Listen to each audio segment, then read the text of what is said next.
ভাই আমাকে একটা ছবি সেন্ড করছিল যেখানে দেয়া ছিল গ্রুপ আনগ্রুপের কাজ। সে তো বুঝতে পারে নাই, তো সে আমাকে হাইলাইট করে দিছে। তো দেখুন এখানে আমাদের দেখা যায় যে একটা শিটে যখন কাজ করি পাশে কাজ করতে করতে অনেক বড় থাকে, তো এখানে একটা বাইরে পড়ে যায়। তো এটাকে আমরা বারবার যদি হাইড করে ভিতরে ঢুকাই, এভাবে হাইড করি, তো দেখা যাচ্ছে সময় লাগে। তো আমি এখানে একটা গ্রুপ করে নিছি, এখানে যদি ক্লিক করি দেখুন আমার এই সাইডটা হাইড হয়ে গেছে। আবার যখন আমার প্রয়োজন হবে প্লাসে ক্লিক করলে আমার এটা বড় হয়ে যাচ্ছে। আবার যদি আমার এটা দরকার না হয় এখানে মাইনাসে ক্লিক করলে দেখুন আমার এটা হাইড হয়ে গেছে। আবার যখন আমি এটা এক্সপেন্ড করতে চাবো প্লাসে ক্লিক করলে এক্সপেন্ড হবে। ঠিক সেম ভাবে আমি এটাকে একটু ছোট করে নেই।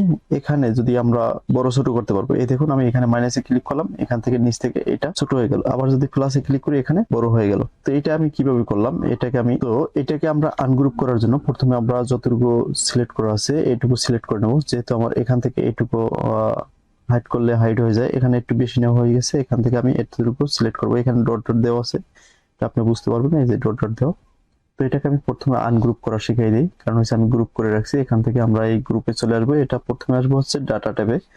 ডাটা ট্যাব থেকে আমরা এই যে আনগ্রুপ ফাংশন আছে এখান থেকে আনগ্রুপ করে দেবো। দেখুন আমার এখানে আনগ্রুপ হয়ে গেল। ঠিক সেম ভাবে পাশেরটাও আমি এইভাবে সিলেক্ট করে নেব। সিলেক্ট করার পরে এখান থেকে আনগ্রুপ করে দেব, চলে গেল এটা। এবং র এর ক্ষেত্রেও ঠিক সেম, এখানে আমি যতটুকু র আমি গ্রুপ করে রাখছি এটাকে আনগ্রুপ করে দেব। তার মানে হলো আমি শুরুটা শেষটা প্রথমে দেখাই দিলাম, শুরুটা এখন দেখাচ্ছি। এখন আমার যতটুকু গ্রুপ করার দরকার, যতটুকু আমি বারবার হাইড করতে হয়, ততটুকু আমি কলাম সিলেক্ট করব। কলাম সিলেক্ট করে এখান থেকে এই গ্রুপে ক্লিক করে দেব। দেখুন আমার এটা হয়ে গেল। এখানে আমি যদি ক্লিক করি সাথে সাথে আমার এটা মাইনাস ক্লিক করলে ছোট হয়ে যায়, হাইড হয়ে যায়, এবং প্লাসে ক্লিক করলে আবার বড় হয়ে যায়, এটা আনহাইড হয়ে যায়।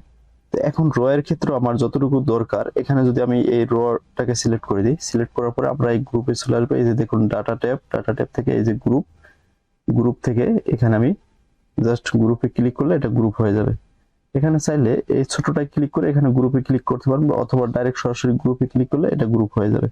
এই দেখুন আমি রটাকে আমি গ্রুপ করে দিলাম, র সিলেক্ট করে। এভাবেই আপনারা এটা গ্রুপ আনগ্রুপ করতে পারবেন। আশা করি বুঝতে পারছেন। আজকে এই পর্যন্ত, সবাই ভালো থাকবেন। আসসালামু আলাইকুম।